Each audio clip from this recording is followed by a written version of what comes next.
Assalamualaikum warahmatullahi wabarakatuh. Alhamdulillah, selalu saja lisan kita memuji Sang Pencipta Allah yang kita yakini sebagai seorang muslim, la ilaha illallah, la ma'budu bihaqqin illallah. Tidak ada Tuhan, pencipta, pemilik, penguasa seluruh yang di langit, seluruh yang di bumi, seluruh yang di kedalaman lautan kecuali Allah. Dia zat yang Maha Esa. Dan selanjutnya kita panjatkan salawat dan taslim, salam hormat kita kepada utusan Sang Pencipta Allah yang telah disempurnakan jalur nasabnya, fisiknya, ilmunya, serta telah menyampaikan semua apa yang telah Allah amanahkan di pundak beliau kepada kita, umat manusia, agar mengenal Tuhan Allah Subhanahu wa Ta'ala dan juga mengikuti peraturan-peraturan Sang Tuhan Allah Subhanahu wa Ta'ala dan Raja yang sebenarnya, mana yang dibolehkan halal dinikmati dan mana yang dilarang haram dijauhi. Saudaraku seiman, selamat bergabung teman-teman di Rutan nomor 1 Bandung, baik para staf yang sudah meluangkan waktu dari hidupnya untuk menemani teman-teman yang menjadi penghuni Rutan, dari teman-teman yang saya cintai, kaum muslimin yang pernah melakukan kesalahan sehingga melalui proses hukum. Selamat bergabung saudaraku dalam channel kami, Khalid Basalam Official, dan saya sangat gembira Allah Subhanahu wa Ta'ala memberikan kesempatan kami untuk berbagi dengan saudaraku semua, karena banyak orang yang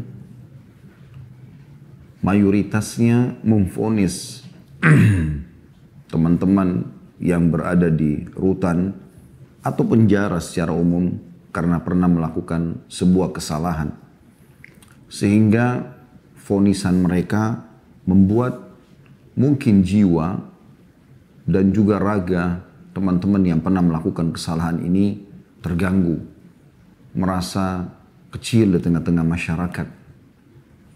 Padahal saudaraku seiman, Nabi SAW sudah menyebutkan dalam sebuah hadis, dan ini akan menjadi hadis yang selalu dibahasakan oleh para dai-dai kita, yaitu sabda beliau SAW, kullu bani Adam khatta'un wa khairal khatta'in at-tawwabun. Hadis yang diriwayatkan oleh Ibnu Majah. Artinya, semua keturunan anak Adam pasti melakukan kesalahan. Namun sebaik-baik orang yang melakukan kesalahan adalah yang segera taubat. Tidak ada orang di antara kita saudaraku seiman yang tidak melakukan kesalahan.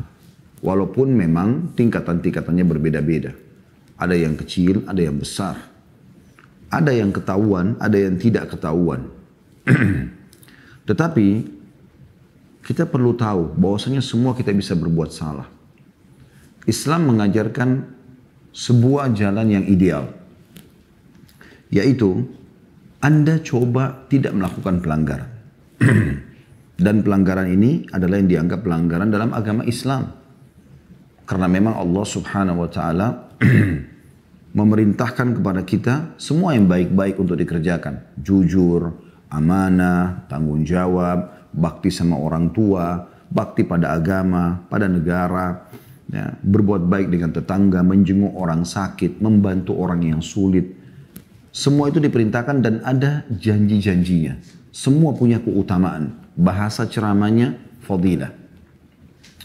Dan kalau ada orang yang sampai melakukan pelanggaran-pelanggaran yang dilarang, lawan dari semua tadi itu, misalnya bohong, menipu, ya, menggunjing, memfitnah, memukul, membunuh, memerkosa, dan segala macam hal. Ini haram dalam agama, dilarang, tidak boleh. Kalau ada orang yang melakukan perbuatan-perbuatan tersebut dan dia lalai, maka Islam masih memandu dia. Panduannya apa? Taubat. Makna taubat, kembali kepada Allah Subhanahu wa Ta'ala. Karena semua pelanggaran yang dilakukan pasti akan ada konsekuensi hukumnya. Jangan pernah berpikir teman-teman sekalian, kalau saya melakukan sebuah kesalahan, maka saya tidak dihukum karena tidak ada yang tahu. Itu satu hal yang sangat keliru. Allah subhanahu wa ta'ala tidak ada sesuatu yang tersembunyi baginya di langit maupun di bumi. Dalam Al-Quran Allah berfirman, Inna Allah la yakhfa alaihi syai'un fil ardi wala fis sama'. Tidak ada sesuatu yang bisa tersembunyi bagi Allah, disembunyikan dari Allah baik di langit maupun di bumi. Kalau Anda melakukan perzinahan misalnya di kamar hotel, Anda cuma dengan pasangan Anda di sebuah negara yang jauh tidak ada yang tahu, tetap Allah subhanahu wa ta'ala tahu. Tetap para malaikatnya yang Allah mengatakan ma yalfidhu min qaulin illa ladaihi raqibun atid. Tidak ada satu kata pun yang keluar dari seseorang kecuali dicatat oleh dua malaikat di pundak kiri kanan, amal saleh ataupun keburukan. Tidak ada sesuatu kecuali akan dipertanggungjawabkan dan juga akan menerima balasannya. Kata Allah subhanahu wa ta'ala dalam ayat Al-Quran yang Anda sudah hafal, A'udzu billahi minasyaitonir rajim, wa may ya'mal mithqala dzarratin khairan yarah. Siapa yang berbuat seperti biji sawi dari kebaikan, senyum dengan muslim, membantu mengangkatkan barang dia. Apalah hal-hal yang mungkin biasa semua orang bisa lakukan, sebesar biji sawi, pasti dia akan diperlihatkan dan akan menerima balasannya. Wa may ya'mal mithqala dzarratin syarran yarah. Dan siapa yang berbuat seperti biji sawi dari keburukan, sekecil apapun, sehebat apapun Anda mengemasnya dengan fikiran manusianya, tidak akan ketahuan. Maka dia pasti akan diperlihatkan dan akan diminta pertanggungjawaban. Teman-teman sekarang yang masuk di rutan ini sudah tahu. Saya sangat yakin pada saat Anda melakukan perbuatan kesalahan, di waktu Anda melakukannya semoga Allah maafkan. Pasti Anda tahu ini perbuatan umumnya Anda bisa rahasiakan atau Anda bisa menghindar dari hukum. Tapi bukankah Anda lihat di depan mata bahwasanya Allah Maha Kuasa? Sehebat apapun Anda mengatur strategi penipuan, manipulasi data, apalah segala macam, Allah punya cara. Dan kalau Allah sudah membongkar kesalahan hambanya, maka tidak akan pernah bisa ada yang membendungnya. Bukankah para koruptor yang sudah banyak ditangkap di negara kita, mereka kurang apa dari sisi strategi menyembunyikan apa yang sedang mereka lakukan dari kriminal itu. Tapi ujungnya juga ketahuan. Bahkan Allah SWT permalukan di depan masyarakat. Bahkan disita hartanya. Bahkan istri anaknya terbengkalai, terlilit utang. Belum lagi kalau ada eksekusi-eksekusi yang berat bagi mereka. Begitu juga dengan semua pelanggaran-pelanggaran yang ada. Jadi saudaraku seiman, saya ingin berbagi di awal pembukaan kita ini. Jangan pernah berpikir apa yang kita lakukan itu, walaupun kita punya strategi yang sangat luar biasa secara manusia, bisa menyembunyikan, tidak akan dibongkar oleh Allah SWT. Allah mengatakan dalam Al-Quran, Innahum yakiduna kaida wa akidu kaida. Sesungguhnya mereka mengatur tipu muslihat, tapi aku juga mengatur tipu muslihat, kata Allah. Tidak ada perbuatan kriminal yang tidak Allah bongkar di dunia ini. Tujuannya agar orang tersebut berhenti dari perbuatannya. Karena kalau itu terus berlanjut, ada hukuman yang sangat berat nanti di kuburan dan ada hukuman yang berat di akhirat nanti. Sampai saya pernah ucapkan dalam pengajian, ya, kalau ada seorang pencuri yang ketangkap, kepergok, kemudian digebukin oleh massa pun, itu bentuk kasih sayang Allah kepada dia. Mungkin Anda bertanya, kenapa Ustadz bilang orang digebukin, ketangkap, lalu dia bentuk kasih sayang Allah subhanahu wa ta'ala? Ya saudaraku, bentuk kasih sayang Allah. Setiap kali seseorang yang melakukan satu perbuatan kriminal atau kesalahan, maka Allah, ya, kita bisa pastikan mengirim kepada dia sinyal. Yang paling pertama, rasa khawatir dan takut. Anda mau mencuri, Anda mau memerkosa, Anda mau melakukan perbuatan apapun, maka yang pertama Allah tanamkan ketakutan dulu. Khawatir. Nanti kalau orang tahu, nanti kalau ketangkap, nanti kalau begini, nanti kalau begitu. Itu awal peringatan dari Allah. Kalau Anda segera berhenti, Anda akan aman dari hukuman. Tapi ada sebagian orang tidak. Tetap aja dia coba melakukan. Allah datangkan sinyal yang kedua. Dia dilihat oleh orang misalnya. Walaupun mungkin dia masih bisa lolos. Tapi ada yang kenal dia. Oh si fulan ini melakukan. Mungkin ketangkap CCTV. Mungkin segala macam. Peringatan yang kedua. Kalau dia berhenti, dia akan aman. Nanti dia taubat kepada Allah. Dia meminta maaf pada pemilik yang sudah dia ambil barangnya. Dia kembalikan. Taubat. Tapi ada orang tidak. Oh enggak, kan saya lolos kemarin. Dia anggap digoda oleh syaitan untuk bisa lolos lagi yang ketiga kali. Ternyata Allah SWT datangkan masa, menangkap dia, kemudian digebukin. Dan itu bentuk kasih sayang Allah. Karena kalau tidak ketangkap, dia akan terus dalam kriminal dia. Dan setiap pelanggaran akan ada hukuman dari Allah SWT. Makin sering Anda melakukan perzinahan, mabuk-mabukan, pencurian, penipuan, apa saja, maka makin berat hukuman yang ada. Karena sekali pelanggaran akan ada konsekuensi hukum. Apalagi berulang kali dia melakukannya. Ya. Dalam surah Al-Ankabut Allah tekankan masalah itu. Apakah orang-orang yang melakukan perbuatan kriminal atau pelanggaran itu mengira mereka akan lolos dari hukuman kami? Sungguh buruk apa yang mereka fahami itu. Jadi tidak mungkin itu. Sehingga ini teman-teman sekali bisa menjadi sebuah tolok ukur bagi teman-teman untuk menyadari ternyata ada Sang Pencipta Allah yang mengawasi, dan apa yang terjadi sekarang dari hukuman yang ada itu karena memang Allah mau memberhentikan Anda dari kesalahan yang sedang ada. Kemudian dari sisi yang lain, tadi yang saya sampaikan hadisnya riwayat Ibnu Majah, Islam mengajarkan jalan ideal. Kalaupun sudah melakukan pelanggaran, Anda bukan orang yang terhina. Anda sedang salah dengan perbuatan Anda itu.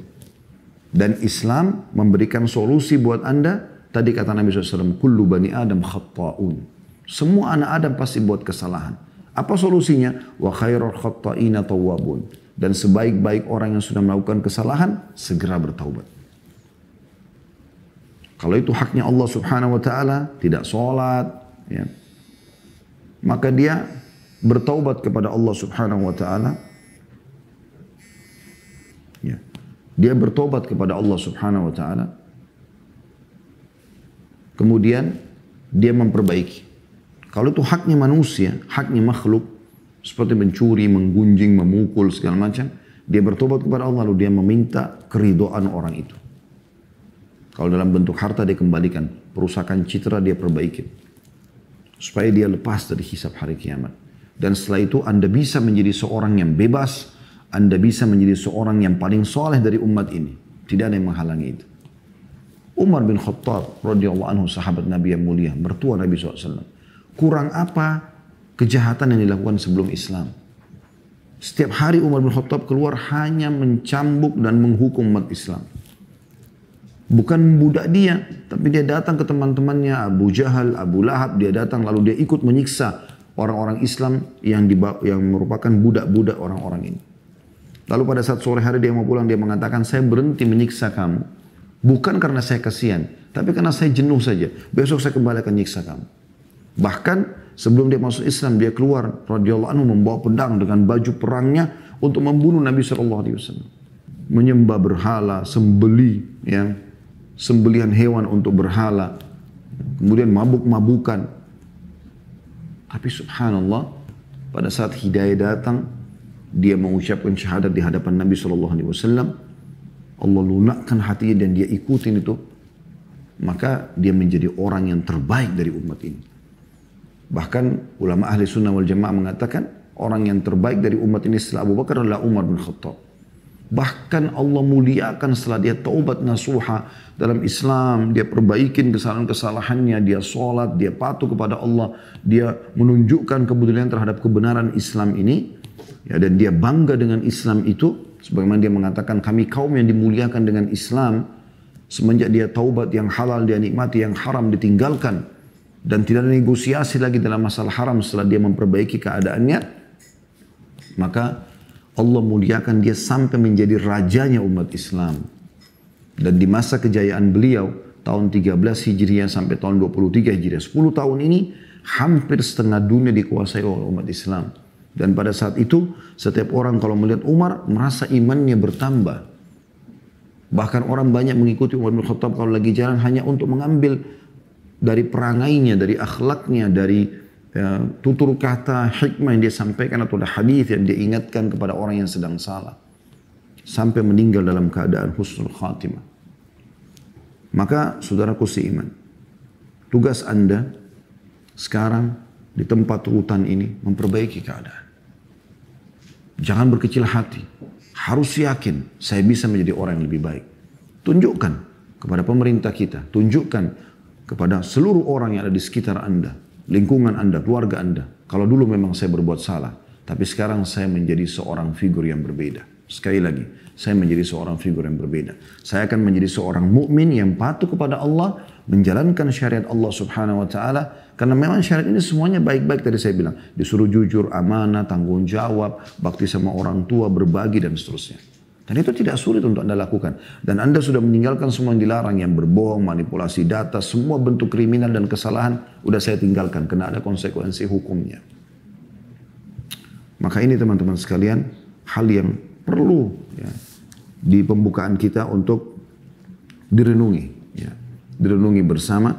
Dan yang paling nyata ya, tentang masalah perbuatan kesalahan ini, ya, adalah yang dibuat oleh ayah kita Adam alaihissalam. Tentu saya bilang tadi di awal kalau Anda renungin, Islam menyuruh Anda menjadi orang menempuh jalan ideal, yaitu menjadi orang yang tidak berbuat salah. Apalagi setelah Anda mengetahui kesalahan tersebut, kayak Anda pernah melakukan kesalahan dan sekarang Anda sudah tahu Anda masuk ke jalan yang benar, di situ Anda coba kejar derajat tertinggi di surga. Udah, nggak ada lagi namanya melakukan dosa. Udah selesai, pelanggaran nggak ada lagi. Komitmen saya tidak akan melakukannya. Karena orang melakukan dosa itu teman-teman sekalian sering saya bahasakan di pengajian seperti orang yang ada di tepi jurang. Kita sudah tahu kalau jatuh ke jurang ini, maka sulit sekali bisa mati atau mungkin kalau kita mau naik lagi ke puncak gunung itu sulit sekali. Jadi nggak perlu Anda meletakkan kaki Anda, coba-coba jatuh nggak sih, sakit nggak sih, mati nggak sih, nggak perlu. Kesalahan-kesalahan dan pelanggaran teman-teman, kemaksiatan kriminal ini cukup kita tahu ya, apa jenisnya dan apa hukumannya, baik dalam agama kita ataupun di peraturan pemerintah kita. Dan Anda jauhi. Tidak usah dicoba, jangan dilakukan kesalahan itu. Karena Anda merusak nama Anda merusak juga pekerjaan Anda merusak nama baik keluarga Anda, merusak, menutupi masa depan Anda. Tidak ada baiknya. Untuk apa dilakukan? Maka untuk kita hindari, kita pelajari kemaksiatan tersebut, kriminal tersebut, kita tahu jenisnya, kita tahu efeknya. Anda sekarang tinggal ketik di Google, saya yakin Anda pun di rutan pasti punya handphone, Anda bisa buka, Anda bisa searching. Misalnya zina, hukuman orang berzina dalam agama Islam. Anda klik, banyak artikel Anda bisa baca. Anda bisa dengar di YouTube, tinggal klik ceramah tentang bahayanya zina, bahayanya pemerkosaan, bahayanya riba, bahayanya mencuri, bahayanya begini, ancamannya. Supaya Anda tahu, oh ternyata dalam agama saya dilarang nih. Dan wahyu itu berbicara dengan hati manusia. Terlebih lagi dalam hukuman pemerintah, dalam hukum pemerintah kita pun sama seperti yang Anda rasakan. Kemudian amal saleh, perbuatan-perbuatan yang dianjurkan dalam Islam, jujur, amanah, tanggung jawab tadi semuanya itu Anda pelajari, ketik keutamaan jujur, keutamaan amanah, keutamaan bakti, keutamaan sedekah, keutamaan ini dan itu. Lalu Anda jadikan sebagai pegangan hidup. Ayah kita Adam AS berbuat salah. Jadi bukan mustahil kita pun bisa berbuat salah gitu. Tetapi saya bilang idealnya adalah Anda tidak mengulangi kesalahan tersebut. Dan juga usahakan tidak melakukannya setelah Anda mengenalnya. Udah. Anda sekarang menjadi orang yang patuh. Allah Subhanahu wa taala menggambarkan tentang Nabi Adam alaihissalam dalam surah Thaha. Surah nomor 20 ayat 121 sampai 127. Silakan kalau Anda punya aplikasi Al-Qur'an di handphone dibuka. Saya ulangi kembali surah Thaha surah nomor 20 ayatnya 121 sampai 127. Saya akan bacakan. A'udzu billahi minasyaitonir rajim. Wa 'asa Adamu rabbahu faghawa. Thumma ijtabahu rabbuhu fataba 'alaihi wa hada. Qala ihbita minha jami'an ba'dukum li ba'din aduwwun fa imma ya'tiyannakum minni hudan faman ittaba'a hudaya fala yadhillu wa la yashqa. Wa man a'rada 'an dhikri fa inna lahu ma'ishatan dhankan wa nahsyuruhu yawmal qiyamati a'ma. Qala rabbi lima hasyartani a'ma wa qad kuntu basira.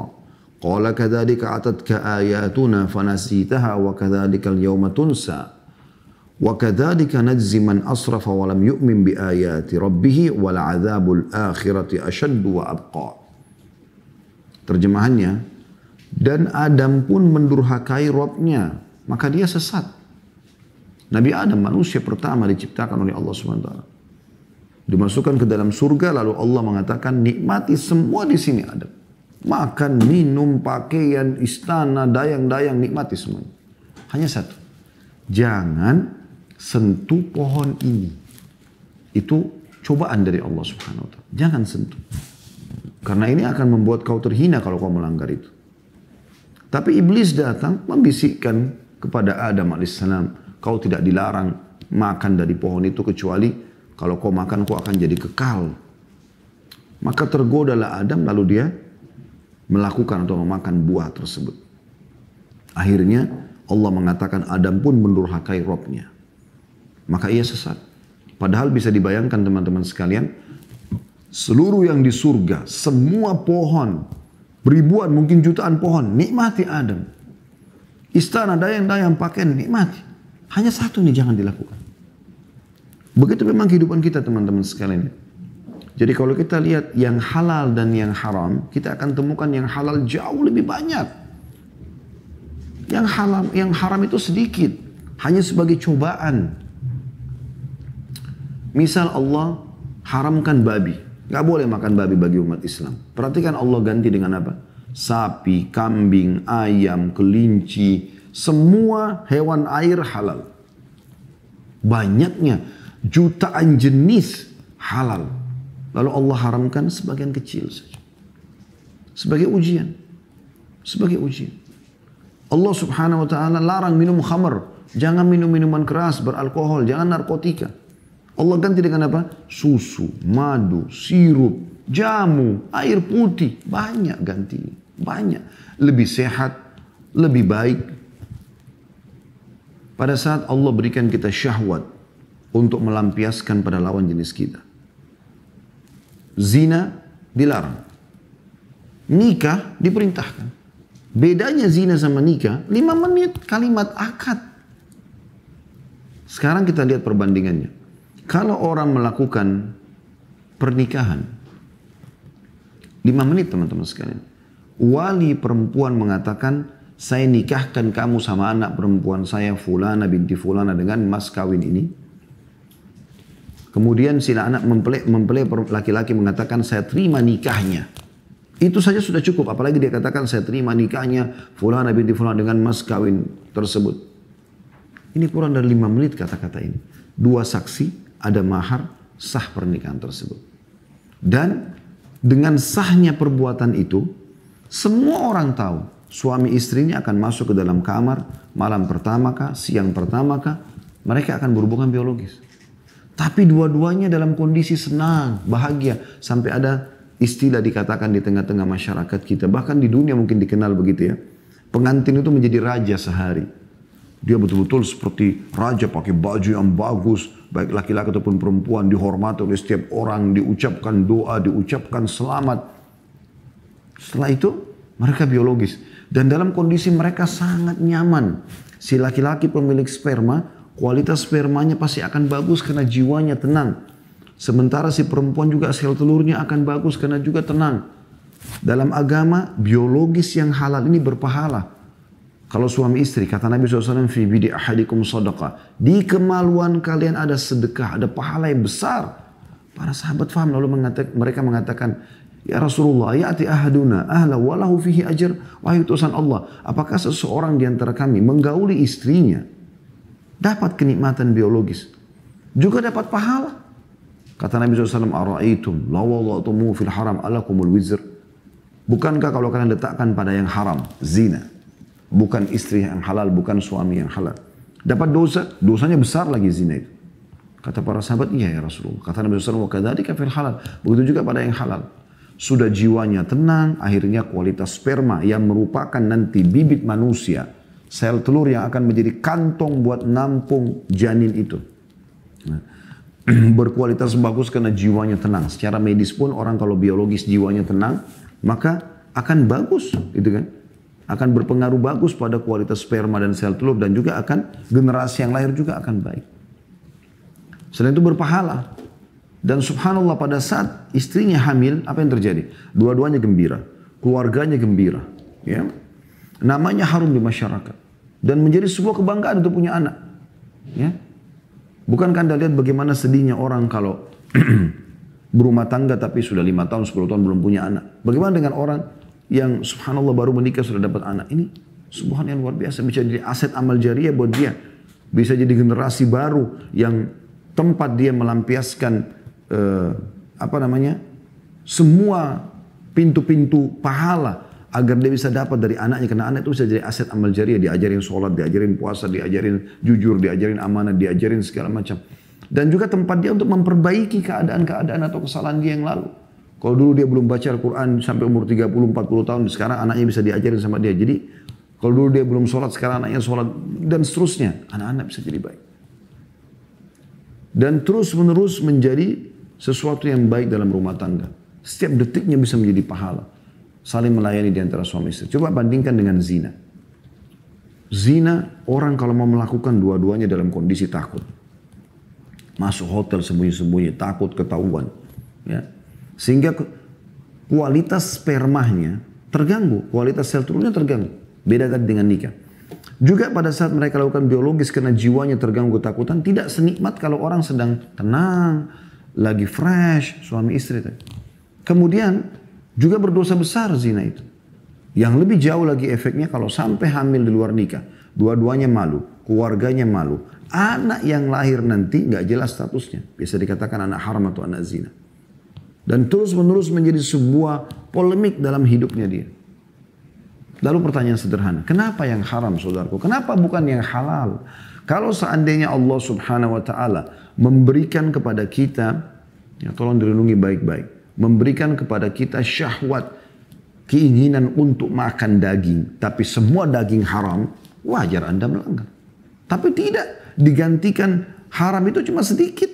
Seperti Nabi Adam kasusnya, cuma satu pohon, yang lainnya boleh. Cuma babi, anjing yang bertaring, yang lainnya semua boleh. Allah sebutkan. Khamar, narkotika yang bisa merusak kesehatan jiwa, raga, diganti dengan banyak. Minum, kenapa bukan minum susu? Kenapa bukan minum madu? Sehat. Ya. Daripada zina, syahwat kepada pasangan yang dilampiaskan sehingga banyak efek negatif. Kenapa enggak nikah? Dan perlu Anda tahu, Indonesia termasuk negara yang sangat mudah untuk menikah, teman-teman sekarang. Kita bisa menikah dengan perangkat alat sholat. Pergi ke kampung-kampung, cari kiainya, cari gurunya, cari ustadznya, minta tolong dibantu. Bercocok tanam depan rumah. Pelihara ayam, pelihara itik, pelihara ikan. Banyak bisa dilakukan. Bekerja jadi buruh bangunan, yang penting halal. Banyak bisa dilakukan. Saya beberapa kali datang beberapa negara ya di luar di dunia ini, masya Allah yang Allah mudahkan kaki saya injakkan. Saya terheran-heran melihat pernikahan mereka sampai orang biasa gitu, pernikahannya harus di atas 1 miliar, 2 miliar, sekian miliar. Jadi kadang-kadang mereka jadi repot untuk menikah. Begitu luar biasanya Allah berikan saudaraku. Saya ulangi kembali kepada ayat tadi. Kita kembali surat Thaha 121 tadi. Dan Adam pun mendurhakai Robnya, maka dia sesat. Kemudian Robnya memilihnya, memberikan petunjuk padanya, maka dia menerima taubatnya. Sampai Adam merasa bersalah. Dalam ayat yang lain, Nabi Adam mengatakan, Rabbana zalamna anfusana. Wahai Tuhan kami sudah menzalimi diri kami.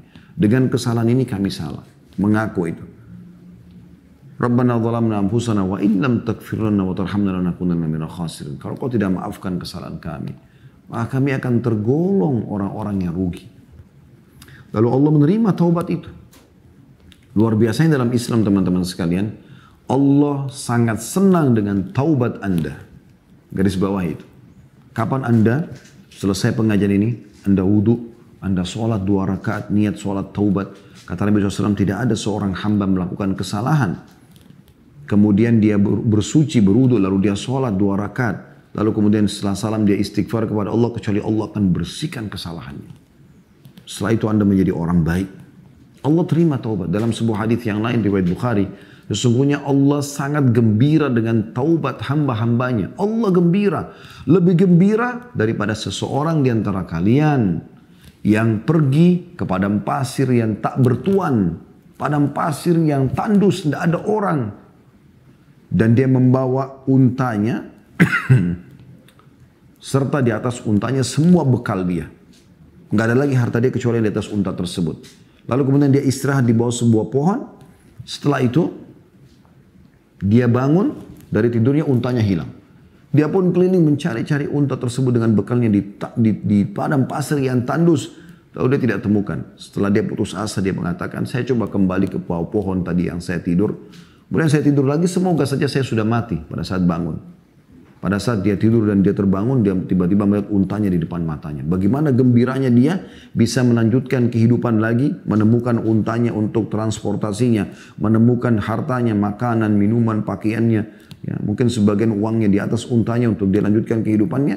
Maka Allah lebih gembira dengan tobat hambanya daripada itu. Tidak ada kata putus asa. Anda bukan orang yang buruk, tapi Anda pernah melakukan perbuatan buruk. Anda bisa menjadi orang yang lebih baik sekarang. Tunjukkan itu. Tunjukkan. Fudail bin Iyad rahimahullah, seorang tabi'in, ulama tabi'in. Anda kalau ketik di Google kisah Fudail bin Iyad rahimahullah, sampai bisa dikatakan tidak ada satupun statement yang dinukil oleh para ulama tentang masalah zuhud, ya, mencintai akhirat, mendahulukan akhirat daripada dunia, tentang masalah menambah keimanan, taubat, kecuali nama Fudail bin Iyad sering disebutkan. Karena kenapa? Orang ini dulu pernah perampok jalan. Sampai orang-orang lain kalau lakukan perampokan itu dia bergerombol, berapa orang, Fudail bin Iyad kadang-kadang sendiri. Karena kuatnya fisiknya, keterampilannya dan segala macam. Dan setiap kali orang lewat di lokasinya pasti tahu. Ini kalau dengan Fudail bin Iyad ini kalau nangkap orang, dia ambil hartanya dan dia bunuh orang ini. Terkenal sekali. Subhanallah, setelah sekian tahun dia lewat, ada beberapa riwayat yang menukil tentang bagaimana taubatnya beliau. Di antaranya adalah dia pernah masuk ke dalam satu perkampungan, dia ingin mencuri di sana, mau merampok. Kemudian dia naik di tembok rumah seseorang, orang itu lagi sholat malam dan dia membaca ayat alam ya'ni lilladzina amanu an takhsha qulubuhum bidzikrillah. Belumkah tiba saatnya bagi orang beriman untuk lunak hatinya? Kenapa mau buat salah terus? Allah mengatakan. Fudail bin Iyad tiba-tiba tersentuh dengan ayat itu. Lalu kemudian dia turun dari tembok, tidak jadi mencuri. Dan dia bingung mau kemana.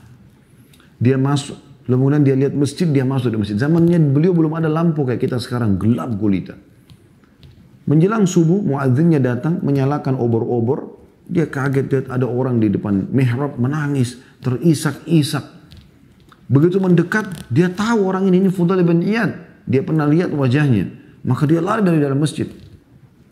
Jemaah yang lain pada dekat dengan masjid, kemudian pada berkata, ada apa wahai muadzin? Kenapa kau lari? Dia bilang dalam masjid ada Fudail bin Iyad. Orang semua dengar Fudail bin Iyad, luar biasa, orang ketakutan. Ketakutan semua karena tahu ini orang pembunuh. Dia ambil harta orang, dia bunuh. Dia bukan hanya sekedar ngambil hartanya lalu disuruh pergi. Enggak. Jadi seperti itu luar biasa keburukannya. Tapi karena waktu subuh sudah masuk, akhirnya orang-orang sepakat sudah kita harus masuk ke masjid. Kalau tidak subuh telat. Begitu mereka masuk, mereka perhatikan baik-baik. Ternyata Fudail bin Iyad ini lagi duduk menghadap mihrab, nangis terisak-isak. Lalu mereka menanya, mereka sudah paham berarti ada sesuatu. Orang ini merasa bersalah. Lalu kemudian oleh muadzin dirangkul tangannya, diajak berwudu, diajak untuk sholat. Dan semenjak hari itu dia tobat menjadi orang yang baik. Terus dia pelajari agama sampai menjadi ulamanya muslimin. Ingat namanya, Fudail bin Iyad. Itu yang dibutuhkan teman-teman. Setelah kita buat salah, kita menjadi orang baik. Dan bahkan tunjukkan sekarang kalau saya lebih baik dari sebelumnya. Bahkan saya bisa lebih baik daripada Anda. Itu bukan mustahil. Saya sarankan teman-teman, coba kembali ke ceramah kami. Judulnya itu, ya, iya, inilah aku sekarang. Sekali lagi judulnya, iya, inilah aku sekarang. Itu memang khusus bagi ceramah itu selama 2 jam di Makassar Tabligh Akbar. Khusus bagi teman-teman yang pernah berbuat kesalahan. Kita harus sekarang kita mengatakan kalau dulu kan kamu begitu, dulu kan kamu begini. Jawabannya iya. Tapi inilah aku sekarang. Ya, ini aku sekarang. Aku sudah taubat. Aku tahu aku berbuat salah. Dan Islam subhanallah tidak melihat masa lalu seseorang. Bahkan taubat kata Nabi SAW, at-taubat tajubu ma qabla. Taubat akan membersihkan semua kesalahan yang lalu. Di sini Nabi Adam AS kembali ke surat Toha, kembali ke aplikasi Al-Quran Anda. Surat Toha 121 sampai 127. Saya ulangi dari terjemahnya. Maka Adam mendurhakai Robnya.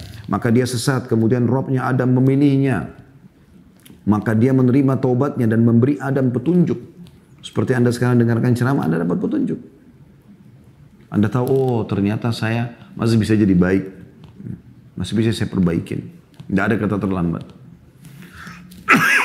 Bahkan bisa menjadi terbaiknya umat ini.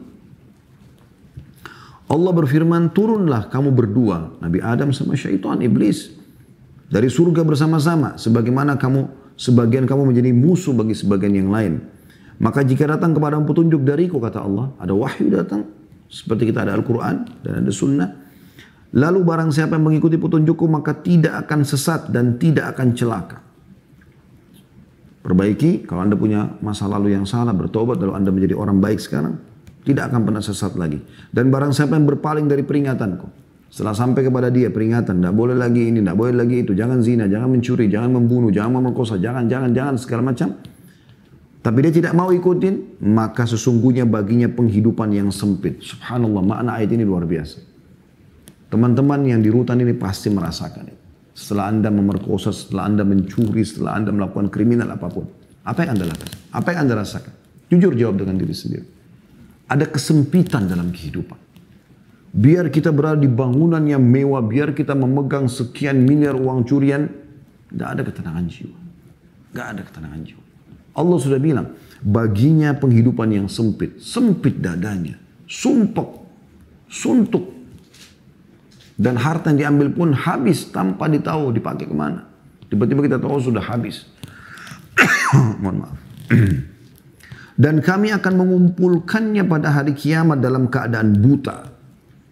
Kita semua akan dibangkitkan. Rukun iman Anda yang kelima dalam Islam, iman kepada hari kiamat. Kita akan dibangkitkan. Anda kalau sholat baca, Malik Yaumiddin. Allah Raja hari kebangkitan, hari pembalasan. Akan dibangkitkan di sana. Maka dia akan dibangkitkan dalam kondisi buta. Dia tidak tahu dari sisi mana akan datang siksaan kepadanya. Lalu dia berkata, ya Rabbku, mengapa engkau menghimpunku, membangkitkanku dalam keadaan buta, padahal aku dahulu di dunia melihat. Allah berfirman, demikianlah telah datang kepadamu ayat-ayat kami. Kami sudah peringatkan mana yang boleh, mana yang halal dinikmati, mana yang haram dijauhi. Maka kamu melupakannya. Kamu gak mau dengar diingatkan. Jangan saudaraku, jangan begini, jangan begitu. Dia mau dengar. Dan begitu pula pada hari ini pun kamu akan dilupakan. Dan demikianlah kami membalas orang yang melampaui batas.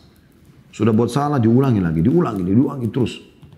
Ya, tidak peduli dengan kesalahan-kesalahan dia. Mau namanya rusak, mau fisik dan raganya juga disiksa, tidak peduli. Ini salah, ini ngawur saudara. Begitulah kami membalas orang yang melampaui batas dan tidak percaya terhadap ayat-ayat Rabb-Nya. Dan sungguhnya azab di akhirat lebih berat dan lebih kekal. Ini yang luar biasa. Berat teman-teman sekalian. Kalau di dunia Anda hanya sekedar ya digebukin, masuk penjara, mungkin dihukum, pukul, itu pun Anda masih bisa ke kamar mandi, Anda masih bisa makan, Anda masih bisa, mungkin ada musola disiapin soal, Anda bisa taubat. Anda kalau meninggal tidak dalam kondisi taubat, Anda masuk ke dalam neraka 24 jam disiksa. 24 jam. Coba buka, tadi surat Taha sudah selesai, buka surat Tahrim, surah nomor 66 ayat 6. Saya ulangi, surah Tahrim, surah nomor 66 ayat 6. A'udzu billahi minasyaitonir rajim. Ya ayyuhalladzina amanu qu anfusakum wa ahlikum nara wa quduha an-nas wal hijara 'alaiha malaikatun giladun shidadun la ya'sunallaha ma amara wa yaf'aluna ma yu'marun.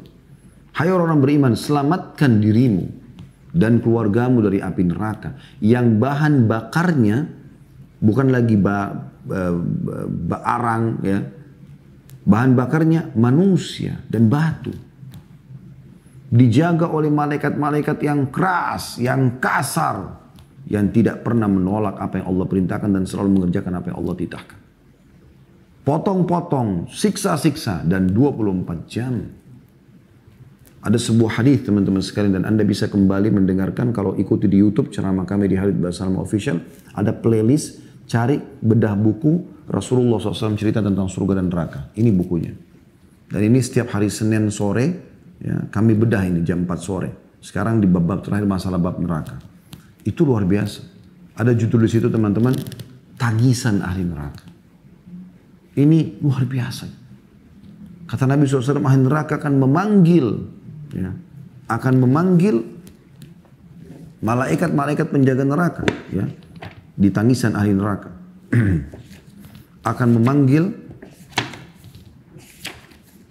malaikat-malaikat. Saya bukakan bukunya supaya lebih jelas. Dikatakan dalam sebuah riwayat, Abdullah bin Amr radhiyallahu anhu menuturkan ahli neraka memanggil malaikat. Tapi mereka tidak memenuhi panggilan ahli neraka itu selama 40 tahun.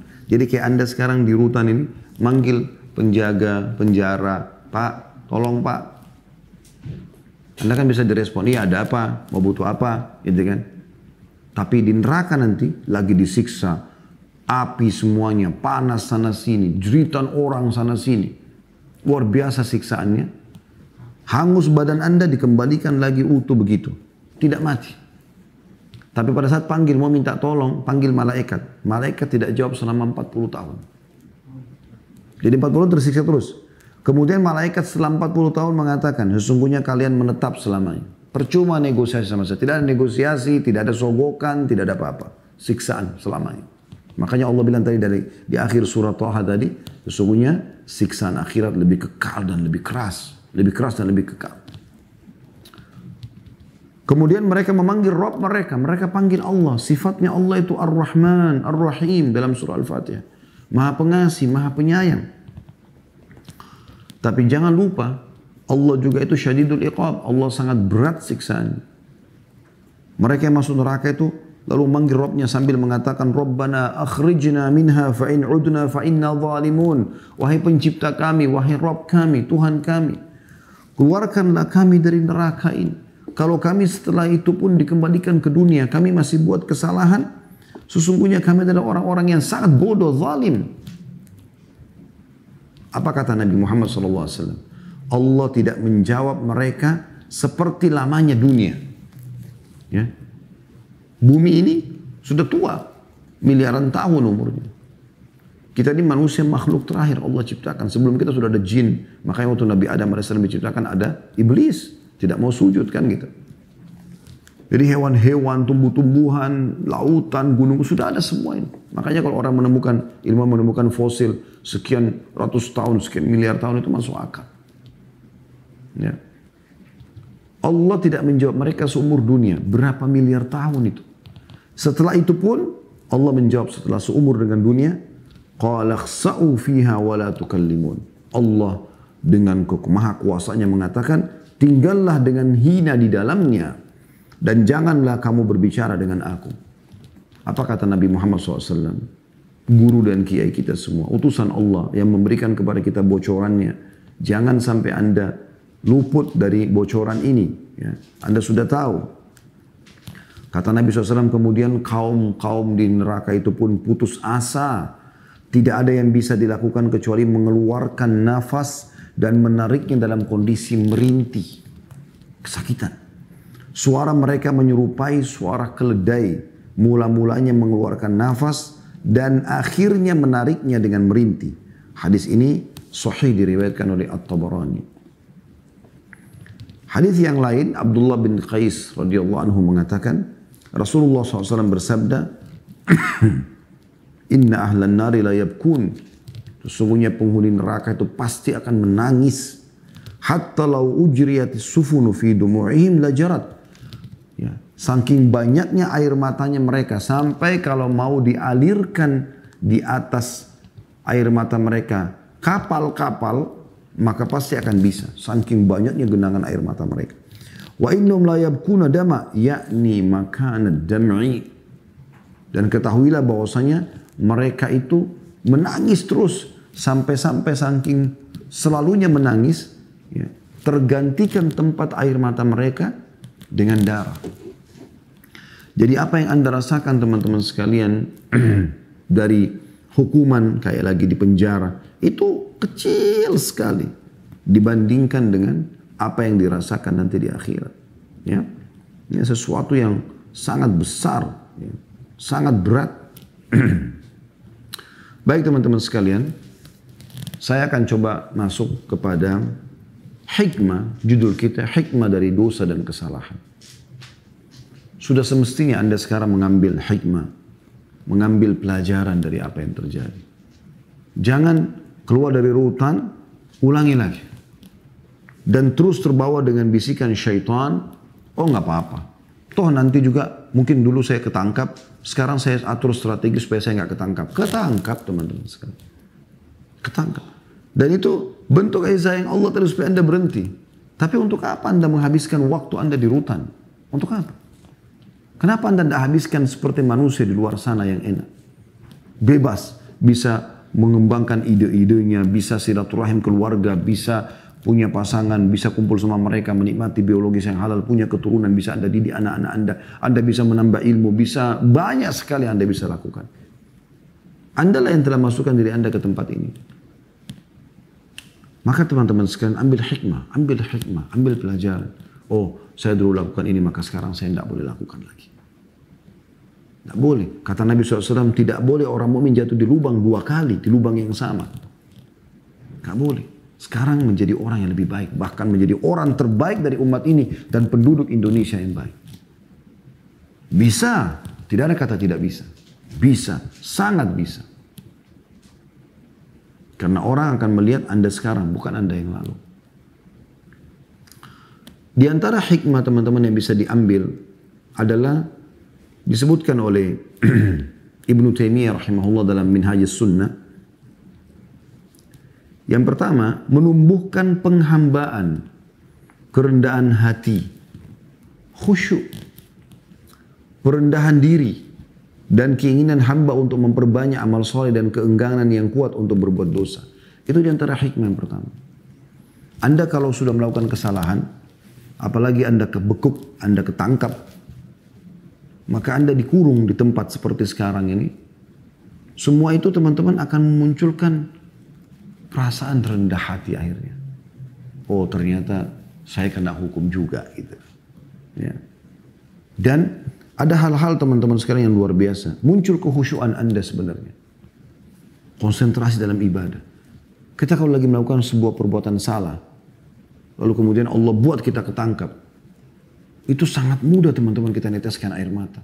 Dan itu ada kenikmatan tersendiri. Kita sesali perbuatan kita kepada Sang Pencipta Allah. Dan Allah gembira dengan taubat hambanya tadi. Bahkan taubat membersihkan semua kesalahan yang lalu. Seorang sahabat Nabi namanya Amr bin As radhiyallahu anhu. Benci sekali dengan Islam dulu. Luar biasa gitu. Sampai dia menjadi duta Quraisy untuk menjemput 83 orang sahabat muslimin yang menyelamatkan diri hijrah ke Ethiopia. Tapi subhanallah di sana dapat hidayah dia. Pada saat dia masuk Islam, sebelum syahadat dia mengatakan, ya Rasulullah, saya mau syahadat tapi ada syarat saya. Tidak ada orang masuk Islam kasih syarat kecuali dia ini. Kata Nabi SAW depan sahabat semua yang lain, ridwanullahi alaihim, apa syaratmu? Dia mengatakan, syaratnya adalah, saya berharap Allah memaafkan semua kesalahan saya yang lalu. Maka Nabi SAW sambil senyum mengatakan, wahai Amr bin As, tidakkah kau tahu bahwasanya taubat membersihkan semua kesalahan yang lalu? Dengan kau masuk Islam, kau taubat, kembali ke jalan Allah, semua bersih. Maka Amr bin As syahadat gembira dan dia menjadi orang baik setelah itu. Sampai menjadi panglima perangnya kaum muslimin. Bahkan menjadi gubernur di Mesir. Di zaman khilafahnya Umar radhiyallahu anhum ajma'in. Jadi ada hal-hal yang bisa kita ambil hikmahnya. Ibnu Taimiyah mengatakan itu yang pertama. Kita merasa, oh ternyata saya ini seorang hamba. Ada Tuhan saya yang mengawasi saya. Bisa mendatangkan kerendahan hati. Kita mulai merendah, oh ya saya salah. Itu kan. Dan ini sesuatu yang baik semuanya nih. Tanda-tanda kebaikan sebenarnya. Kemudian muncul keinginan ingin memperbanyak amal saleh. Ya. Saya mengajak teman-teman pengurus rutan di Bandung dan juga seluruh Indonesia. Saya berharap teman-teman bisa memaksimalkan medsos yang ada, termasuk punya kami, Khalid Basalamah Official, di YouTube, cari playlistnya, jadwalkan, supaya teman-teman di rutan ini dengar ceramah itu. Dan itu dirutinkan seperti kurikulum harian. Biarkan teman-teman lagi beraktivitas, mereka sekarang waktunya sangat banyak yang lowong. Dengarkan mereka agama. Agama ini teman-teman luar biasa, luar biasa. Mengubah semua keadaan orang. Dari buruk menjadi baik, dari pelit menjadi dermawan, dari penjahat menjadi orang yang saleh. Jadi dari kasar menjadi lembut, semua bisa berubah dengan agama. Teman-teman yang sedang ada di rutan, kalau Allah masih mudahkan Anda ada rezeki, ada handphone, bisa medsos, dengar ceramah. Dari ceramah ke ceramah. Dan di playlist kami itu ada kurikulum. Anda tinggal lihat ada foldernya, ada kajian kitab Minhajul Muslim, misalnya bab akidah, ada sirah nabawi, ada sirah sahabat, ada al-kabair, dosa-dosa besar, ada fikih, kitab Bulughul Maram, ada banyak hal yang Anda bisa ikuti. Lebih dari 20 kitab kami bedah. Coba kurikulumkan hari Senin dengar masalah akidah. Kalau bisa diputarkan di rutan itu sangat bagus. Ya. Ada bahkan beberapa lembaga-lembaga, Masya Allah, mereka rutinkan buat stafnya, pegawainya, ceramah-ceramah tentang keimanan. Ya. Ada bedah buku kami judulnya 31 sebab lemahnya iman. Kisah-kisah. Ya. Serial sahabat Nabi, serial sirah Nabi. Senin misalnya jadwal untuk belajar akidah. Selasa misalnya belajar fikih. Rabu misalnya dosa-dosa besar. Kamis misalnya sejarah Nabi. Ya. Jumat misalnya tentang masalah rumah tangga. Ada juga tentang masalah rumah tangga. Pendidikan anak. Kurikulumkan setiap hari. Dari jam sekian sampai jam sekian dengar ceramah ini. Jam sekian sampai jam sekian ceramah ini. Dan itu dikurikulumkan. Bukan hanya mendengar ceramah cuplikan pendek yang 1 menit, 2 menit. Bukan. Memang betul-betul belajar. Masa Anda di rutan ini setahun, 2 tahun, 5 tahun, 10 tahun. Kalau Anda gunakan belajar teman-teman sekalian. Anda keluar bisa menjadi ulama kaum muslimin. Tunjukkan Anda menjadi orang yang baik. Di Saudi, di penjara-penjara di Saudi itu, seringkali interaksi terjadi antara teman-teman yang sedang diuji oleh Allah SWT melakukan kriminal ini dengan para ulama. Sekarang kita bisa dengan medsos seperti ini. Ada di antara mereka hafal 30 juz Al-Quran dalam penjara. Teman-teman pengurus rutan bisa datangkan para penghafal Al-Quran. Datang untuk mengajar supaya teman-teman di rutan bisa jadi hafil. Dan hafizah bukan mustahil, itu kesempatan amal jariah buat Anda. Kesempatan buat Anda wahai saudaraku yang sudah melakukan kesalahan untuk menunjukkan kepada negara kita, pemerintah kita, masyarakat sekitar Anda, keluarga Anda, saya sekarang orang baik. Banyak jalan melakukan itu. Yang kedua kata Ibnu Taimiyah rahimahullah, menolak sifat ujub, angkuh dan penyakit hati semisal yang umumnya menghinggapi manusia. Dengan kita hikmat terjadinya kesalahan ini, kita jadi tidak angkuh lagi. Dulunya kita sombong, seorang preman, jagoan. Sekarang ditangkap, dibekuk. Nah. Dulu merasa punya jabatan, punya banyak bodyguard. Sekarang dibekuk. Permalukan oleh Allah Subhanahu Wa Taala. Ingat, Allah Maha Kuasa. Sifat Allah itu Maha Melihat, Maha Mendengar, Maha Mengetahui. Tidak ada yang tersembunyi bagi Allah. Dan Allah punya cara. Anda hanya ujungnya akan mengatakan, kok bisa? Ini bahasa kebodohan ini. Ya. Mohon maaf saya bahasakan ini. Kok bisa? Bisa. Kuasa Allah. Makanya jangan merasa diri pintar. Allah mengawasin Anda.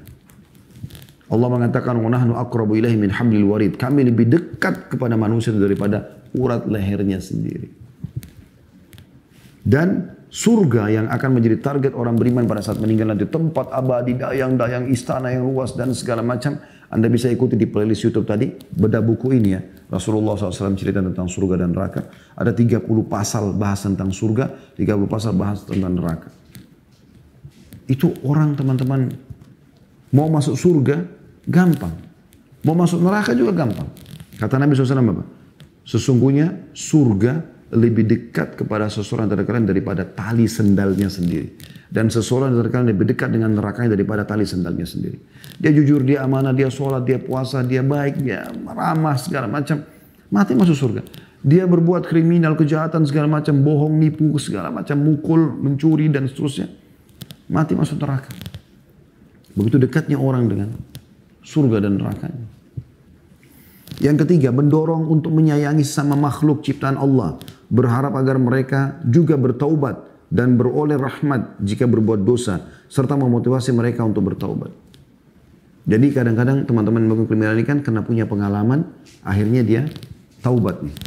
Nah dia berbagi tuh. Saran saya jangan lagi narkotika, saran saya jangan begini, saran saya karena saya ini pernah melakukan dan itu efeknya tidak baik. Dia bisa mendorong orang untuk taubat. Dan itu pintu amal sendiri.